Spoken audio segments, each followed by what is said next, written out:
Shalom, good morning kelas. Berjumpa kembali dengan Miss Anik dalam pelajaran agama Katolik. Pada hari ini kita akan membahas pelajaran 1 subtema B, hak dan kewajiban sebagai warga negara. Mari sebelum kita mulai kita berdoa dulu. Demi nama Bapa dan Putra dan Roh Kudus. Amin. Allah Bapa yang Maha Baik, Engkau telah menciptakan kami dan menghimpun kami di dalam masyarakat, serta menghendaki kami menjadi warga negara Indonesia.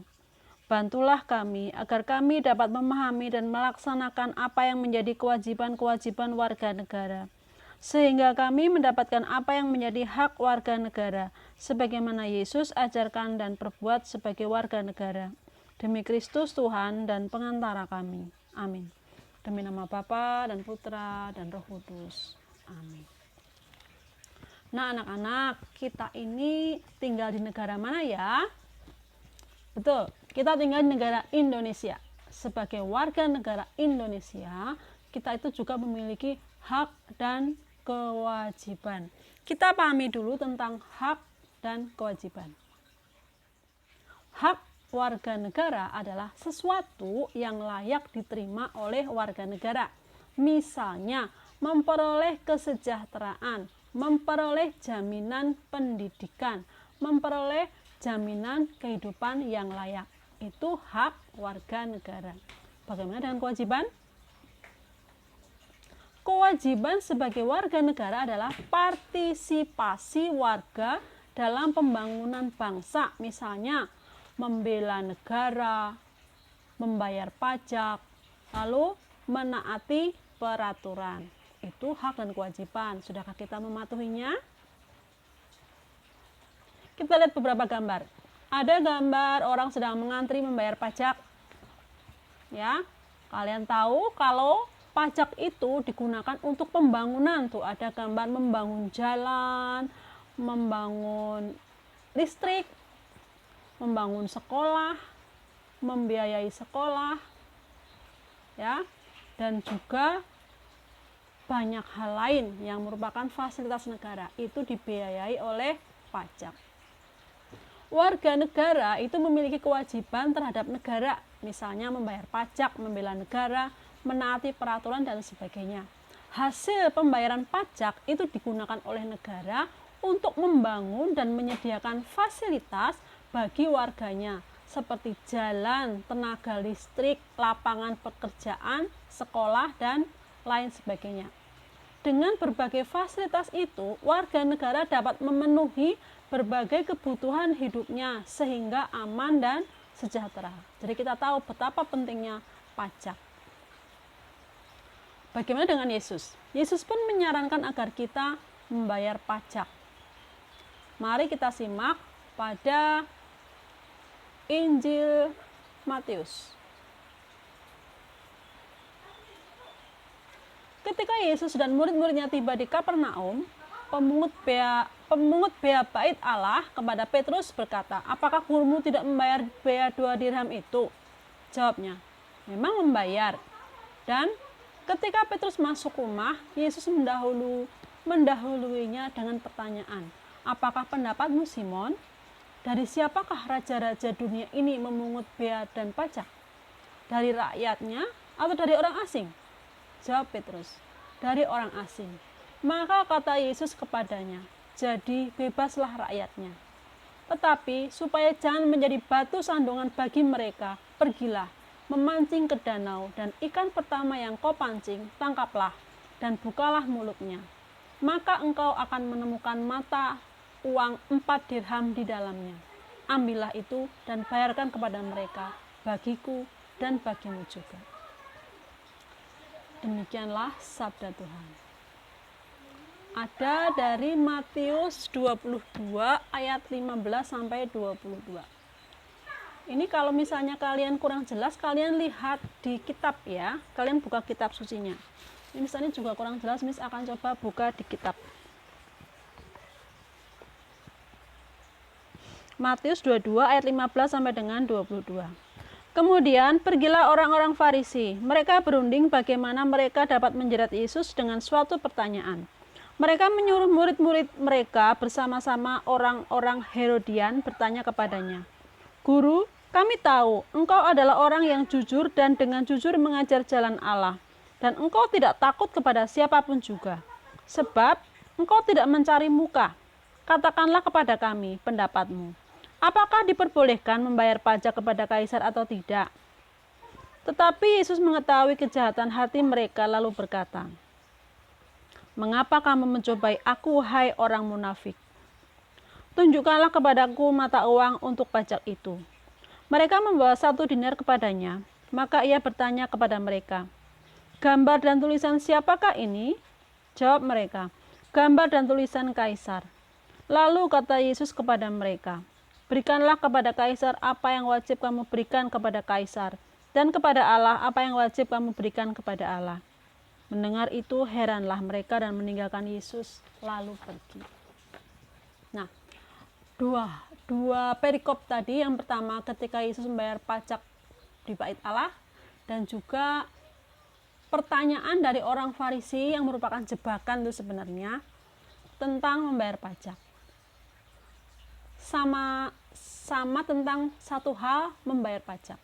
Cuma untuk yang pertama, ketika itu Petrus bertanya, itu Yesus mengatakan kalau ia membayar pajak itu supaya tidak menjadi batu sandungan. Kenapa? Sebenarnya kan yang untuk peraturan di sana yang bayar pajak itu orang asing, sedangkan bait Allah itu untuk rakyat. Yesus termasuk rakyat, seharusnya tidak membayar pajak. Tapi supaya tidak menjadi penghalang, tidak menjadi batu sandungan, akhirnya Yesus juga menyarankan untuk membayar pajak. Jadi jangan hanya karena pajak sampai segala pekerjaan kita tidak bisa selesai. Itu untuk perikop yang pertama. Untuk perikop yang kedua, ini orang Farisi ini berusaha menjebak Yesus dengan pertanyaan. Waktu itu di Palestina, tempat Yesus tinggal, itu ada dalam penjajahan Roma. Jadi mereka membayar pajak itu untuk penguasa. Kalau kita membayar pajak pada penguasa, itu dianggap mengikuti penguasa.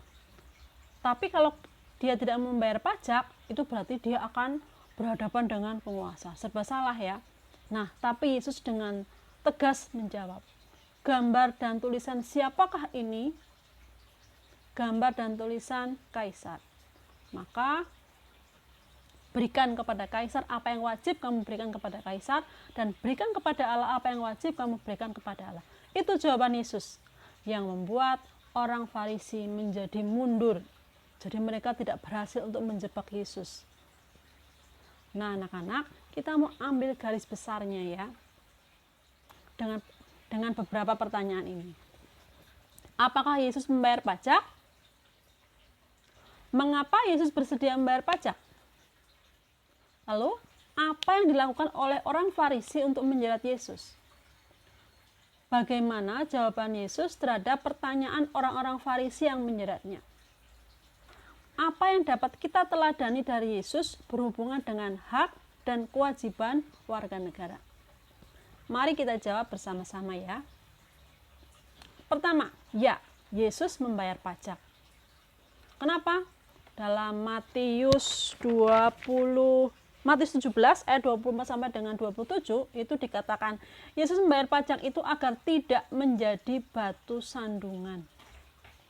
Jadi kita harus mengutamakan masalah yang lebih penting, agar tujuan Yesus untuk menyebarkan kerajaan Allah itu tidak terhalang hanya karena masalah pajak. Yang nomor 3, orang Farisi itu menjerat Yesus dengan pertanyaan, bolehkah membayar pajak? Dan yang keempat, jawaban Yesus ya tadi ya, berikanlah kepada kaisar apa yang wajib kamu berikan kepada kaisar, dan kepada Allah apa yang wajib kamu berikan kepada Allah. Dan hal yang dapat kita teladani dari sikap Yesus itu bahwa sebagai orang Katolik kita wajib taat dan kritis, sekaligus umat beragama yang taat. Anak-anak, dalam gereja pun kita itu juga diajarkan untuk menjadi 100% orang Katolik dan 100% orang Indonesia, karena kita tinggal di Indonesia. Yesus warga negara Palestina, dia adalah bangsa Yahudi. Dia melaksanakan kewajibannya untuk membayar pajak dan dia juga mentaati hukum Taurat, hukum yang ada dalam bangsa Yahudi. Kita bangsa Indonesia, kita juga harus mentaati hukum yang ada di Indonesia. Dan juga kita adalah orang Katolik yang melaksanakan segala perintah gereja. Jadilah 100% Katolik dan 100% orang Indonesia. Seperti ajaran Yesus, kita harus bisa menjadi warga negara yang baik. Ya. Jadi, jangan lupa untuk bisa menempatkan diri sebagai warga negara yang baik. Membayar pajak adalah kewajiban dan kita mendapatkan hak dengan berbagai fasilitas. Lalu bagaimana kalau kita sebagai seorang pelajar? Kita juga mendapatkan hak dan kewajiban. Hak kita mendapatkan pendidikan yang layak. Kewajiban kita adalah belajar dengan sungguh-sungguh. Kalau di jalan, hak kita menggunakan jalan raya dengan nyaman. Tapi kita juga punya kewajiban. Kewajibannya mungkin membayar pajak lalu lintas.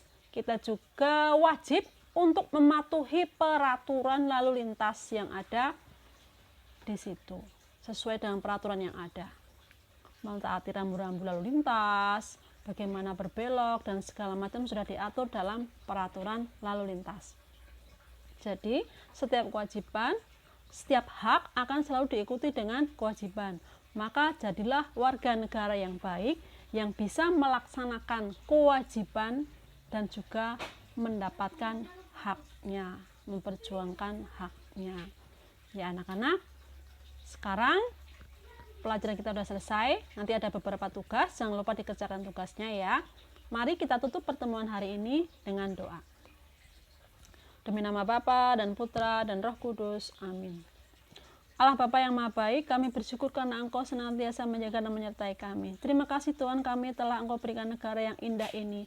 Maka bimbinglah kami agar mampu menjadi warga negara yang baik, yang mampu melaksanakan hak dan kewajiban dengan seimbang. Terima kasih ya Tuhan.